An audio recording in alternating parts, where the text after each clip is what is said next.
Assalamualaikum, halo teman-teman semua, apa kabarnya?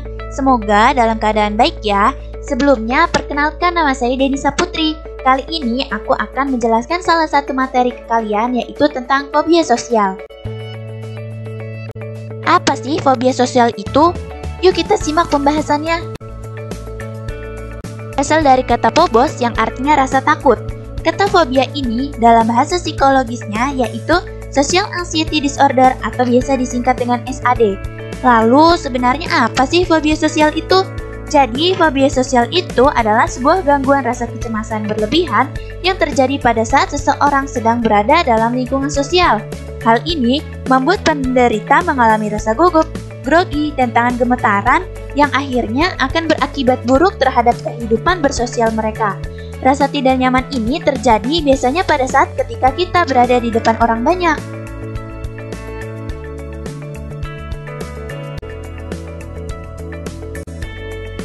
Lalu, penyebab dari fobia sosial itu sendiri yang pertama adalah genetik. Sebuah penelitian di Shanghai, China mengemukakan bahwa keturunan dari keluarga yang memiliki riwayat fobia sosial memiliki persentase besar pengidap fobia sosial juga. Lalu yang kedua, ada trauma masa lalu. Biasanya bullying atau intimidasi merupakan alasan paling besar yang terjadi pada mereka yang mengalami fobia sosial. Lalu yang ketiga, ada karakter dan pribadi masing-masing orang. Penyebab fobia sosial yang terakhir sebenarnya bukan disebabkan oleh psikologis, gen maupun trauma, tapi memang karena hal tersebut merupakan karakter dan pribadi orang tersebut. Ada orang yang memang suka bersosialisasi dengan orang lain, tetapi ada juga orang yang merasa takut bersosialisasi dengan orang lain. Contohnya seperti introvert.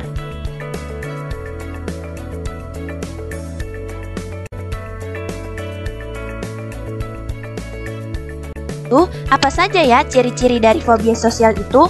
Mau tahu? Yuk kita simak pembahasannya.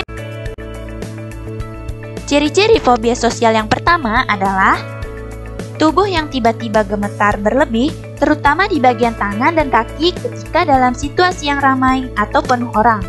Lalu, munculnya keringat berlebihan atau biasa disebut dengan hiperhidrosis.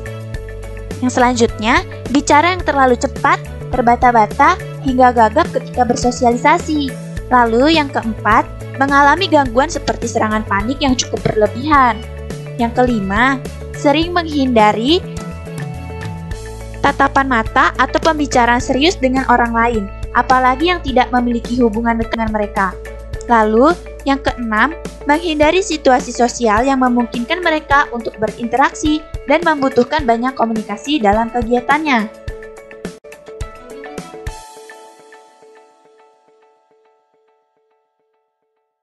Bisa nggak sih fobia sosial itu disembuhkan?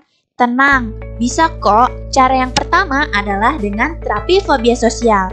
Dengan terapi ini, fobia sosial Anda akan sedikit berkurang dan Anda akan dibiasakan di antara orang banyak atau di depan umum. Lalu, yang kedua ada psikoterapi, yaitu dengan cara terapi perilaku dan kognitif behavioral terapi atau biasa disingkat dengan CBT. Dan terapis nantinya akan membantu penderita mengenali rasa takut sekaligus melatih untuk mengubah rasa takut dan cemas menjadi rasa yang lebih menyenangkan. Penderita akan dilatih menyadari bahwa keadaan tersebut sebenarnya tidak perlu ditakuti dan dicemaskan. Lalu yang ketiga, ada terapi relaksasi. Dalam terapi ini, penderita akan diajarkan teknik pernafasan dan meditasi. Dengan demikian, penderita juga bisa melakukan relaksasi sederhana di rumah, sehingga merasa lebih santai dan seiring waktu fobia sosial akan sembuh.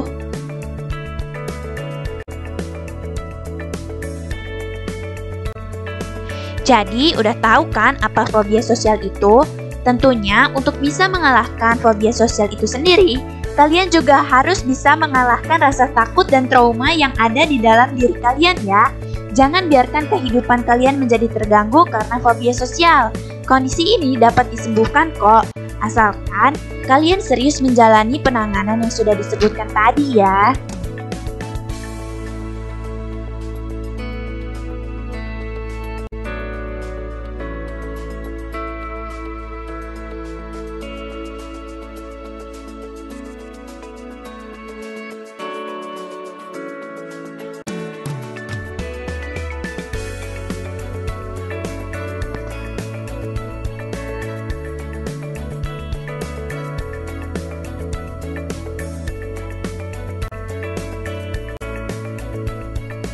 Terima kasih sudah menonton.